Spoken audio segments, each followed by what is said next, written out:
Dan, I wanted to show you what we have in our local museum here in the Fogg Art Museum at Harvard. And this is, as you can see, a terracotta horse. We've seen lots of terracotta horses in graves. Well, look very closely now at the bridle. And if you look at the bridle, what you'll see in some of the florets on the metalwork of the bridle, what you're seeing are Roman images. So here we are in China, in the Han Dynasty already, with Roman images having made their way all the way across. Now, this is an image you had for me. The statuary that was put into graves is very informative, because sometimes it's all that has been preserved, the more fragile things have not. And so, of course, the general idea is you bury with you the images that represent those who served you in life and that you hope would serve you in the afterlife. And we know that in the Tang period, there was this immense interest in foreign cultures and their products and sometimes their customs and so on. And so very often these grave images give us insights into how that played out within Tang culture. So this is an image probably of a Central Asian groom. His hand is raised. He probably was holding the reins of a horse or a camel. And so he might have been one of the caravaneers. Who knows? He might even have been one of our Sogdians who were specialists in the caravan trade. And, you know, the hat is typical, the visage is not Chinese, and so on. The dress with the trousers, for example, is typical. And of course, one of the interesting things then, when you look at an image like this, is that we have a lot of evidence that is now being studied to suggest that some of these fashions were being adopted by the Chinese elite, too. And so there's a lot of crossover. We have a lot of these images which show polo players. And in some cases, the polo players, the riders, are women. And that would be Central Asian? Well, polo is a game which we're pretty sure originated somewhere in Central Asia or northeastern Iran. You know, it's a game that we know was played in what is now Afghanistan. So everybody seems to agree that polo probably came to China as part of this so-called Silk Road exchange. And in fact, there's a very famous incident, I think it involved one of the Tang emperors, where he was playing polo a little too vigorously, and he collided with another player, fell off his horse or something, nearly killed himself. And one of his advisors sort of said, hey, I think you better cool it, and you know, not be quite so enthusiastic.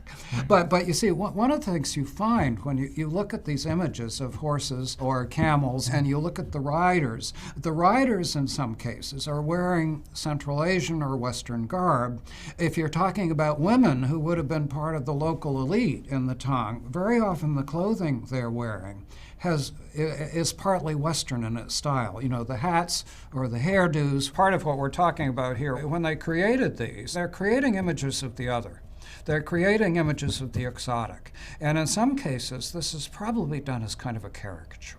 That is, you know, if you sculpt an image where you're wanting to say, this is a Westerner who does something special. So you think of that image of the wine merchant with the bag, and you know, you look at his profile. He's got this big hooked nose, and he's got a thick beard, and you know, big wide eyes. He's obviously not Chinese. Is he Semitic? Is he Islamic?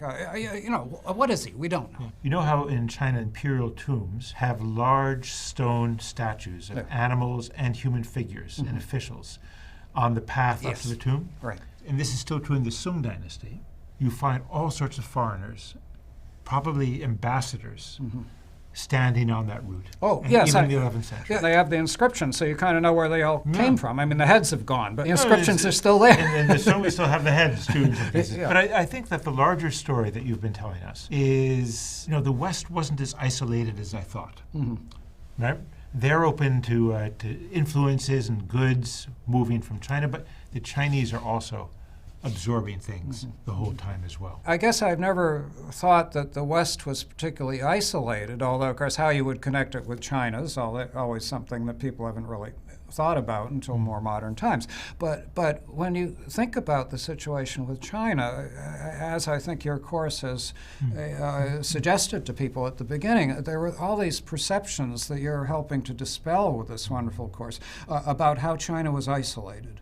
And, this is the Middle Kingdom. Everything else doesn't count. If people came from the outside, they come and they pay tribute or whatever. And of course, then what emerges is precisely this alternative view of things, where it turns out that there's this huge amount of exchange in certain periods, more so than in others, and it isn't always just superficial. Again, what we're learning about the Tang is that a lot of it involves, back and forth. Or if you move on to our northern China and the Liao, I mean, here's a wonderful example of the people from the north who are non-Chinese. They come down, they become major proponents of Buddhism when they are buried with absolutely wonderful sets of burial things. They're buried in tombs that are, they're sort of Chinese in their structure, and the paintings on the walls draw upon the Chinese traditions. But the women are buried with earrings made of Baltic amber. Baltic amber. Yes. Amazing.